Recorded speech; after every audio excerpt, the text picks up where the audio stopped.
If you've ever thought, how does a plastic surgeon think about analyzing faces? Like the nose, like what is the ideal nose? What is the aesthetic nose? Or what makes a good jawline? Turns out there's some science behind that. We're going to talk about that today. My name is Dr. Peter Vila, and I'm a facial plastic surgeon.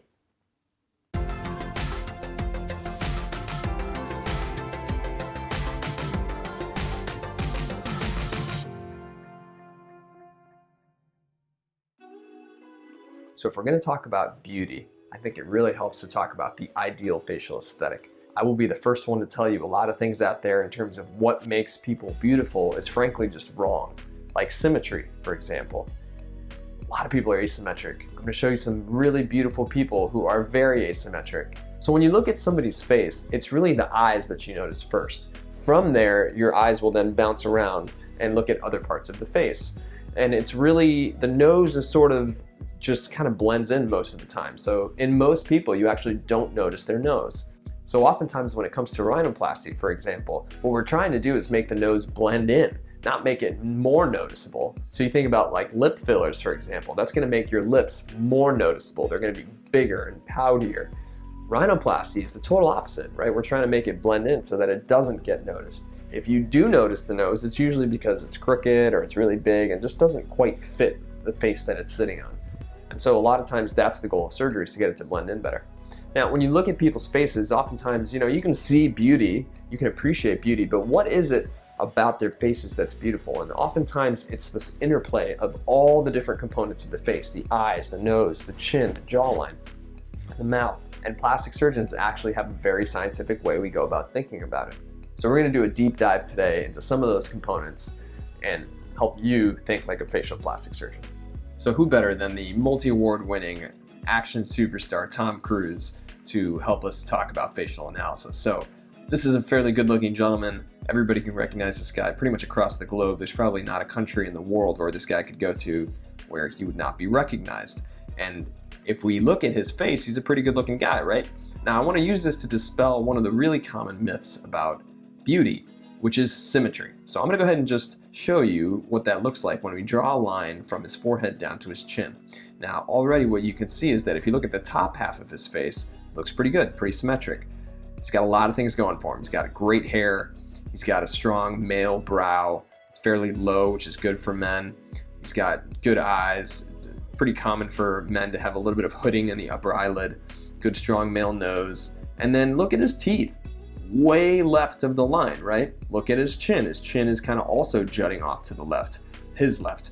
And so you may not have ever noticed that. Maybe nobody's ever pointed that out to you before, but his face is fairly asymmetric, and that's totally okay because a lot of people are asymmetric. Let's look at another beautiful, hugely recognized face. This is Kendall Jenner, very famous model. Pretty much everyone in the United States could probably tell you who this is. Now, if you look at her, I'm gonna do this where we're gonna take half of her face and we're gonna mirror it to the other side. I'm gonna mirror her right side right now, and that's what it looks like. So this is a perfectly symmetrical face. You can see her eyes changed a little bit and her jawline changed a little bit. Now I'm gonna mirror the other side of her face. And now, whoa, what happened here? Is this Kylie or is this Kendall? Her jaw got way broader, right? Her nose changed a little bit and the chin changed a little bit. So now I'm going to show you all three of these photos. Now look at this. The photo in the middle is the true Kendall Jenner. If you mirror her right side, she's got that nice heart-shaped idealized face, kind of like her true photo. But actually, when you look at the mirrored left side, on the right side of the photo, you see that her jaw is actually much broader in that side on that photo. Her jaw is bigger on the left than it is on the right.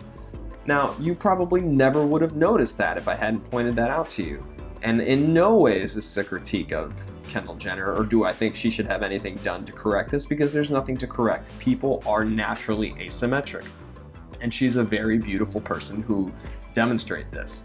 Now, I'm going to introduce a couple different concepts here to help you understand how we think about facial aesthetics. So here's the always beautiful, extremely talented Rachel McAdams.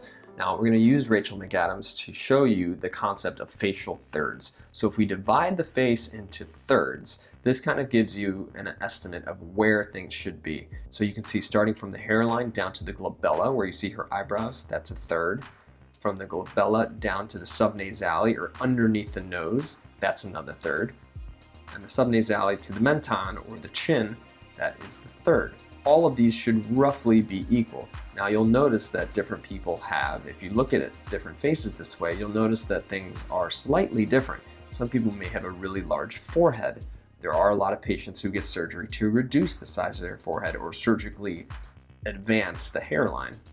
You might also notice that people get chin work done because their chin is too big if they're too chinny, for example. That's something that can be done, but this is a nice way to think about the thirds of the face. Now there's another way we can look at dividing up the face into equal subunits. Another beautiful, widely recognized actress, Wonder Woman 1984 is coming out. Absolutely going to check out that movie. Gal Gadot. Beautiful actress. Look at her face. She is gorgeous. And the way we're going to look at this face is we're actually going to divide it up into fifths. So basically the distance between her eyes, from the closest part of her eye to her nose, that's called the medial canthus, to the other medial canthus, that's approximately one width there. That should more or less equal the width of the eyes, should more or less equal the rest of the outer diameter of the face where the temples are. And this can give you a sense of the width of the nose. This is often a really helpful way to look at how wide people's noses are. So that's just another concept that I'll introduce to you, the fifths of the face, and this is actually the vertical fifths. Now, again, this width of the nose, this is called the alar base. The reason this is important is that it's nice to have a guideline for where the nose should be when we're talking about changing the width of the nose. So this is one example where the alar base is pretty much right in line with the vertical fifths. Here's another beautiful woman. This actress, super famous, Lupita Nyongo, incredibly talented and beautiful actress. Star Wars, 12 Years a Slave, Us, I mean, she's amazing. So we're going to look at her in terms of the vertical fifths.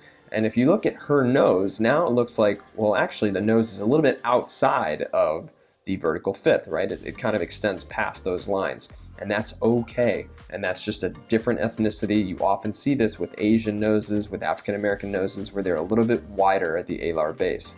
Now, Lupita Nyongo is a beautiful actress. I'm not suggesting that she have surgery, but there are some people that do think their nose is too wide, and this is just one way to look at the width of their nose objectively and to say, okay, well, here is, compared to a normal idealized nose, this is what we would be working with. So this is one of my favorite actresses, Aubrey Plaza, beautiful, super talented, and let's look at her from the side. And what we're going to use here is her side profile to show you what the Frankfurt horizontal is. Here's another concept that we often talk about. The Frankfurt horizontal is a line from the top of the ear canal to the bottom of the inferior orbital rim, or basically that horizontal line you're seeing there. If you draw a straight line there, that's the horizontal plane, and then 90 degrees to that plane is how we look at chin projection, or basically how big or how far out the chin comes from your neck. And so with her, she's got a nice, good, strong chin.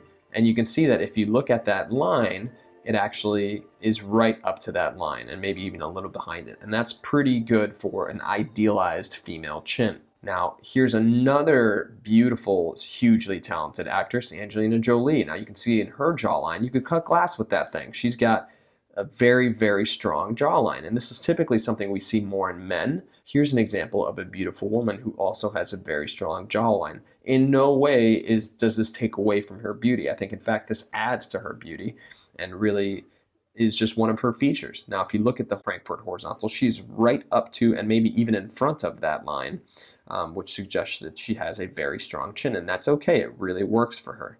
Now, let's look at a man now. When we're talking about the difference between men and women, this poster is one of my favorites. Creed 2 came out in 2018.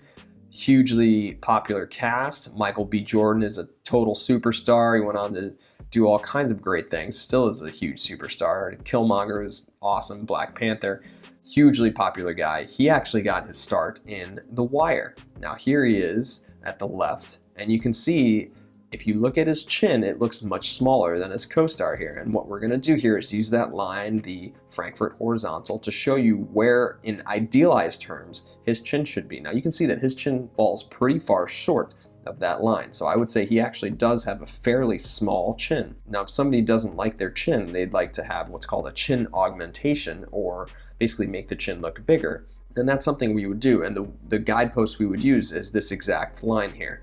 If you take that photo of him and extend it to the line that we have, now he looks very, very different, right?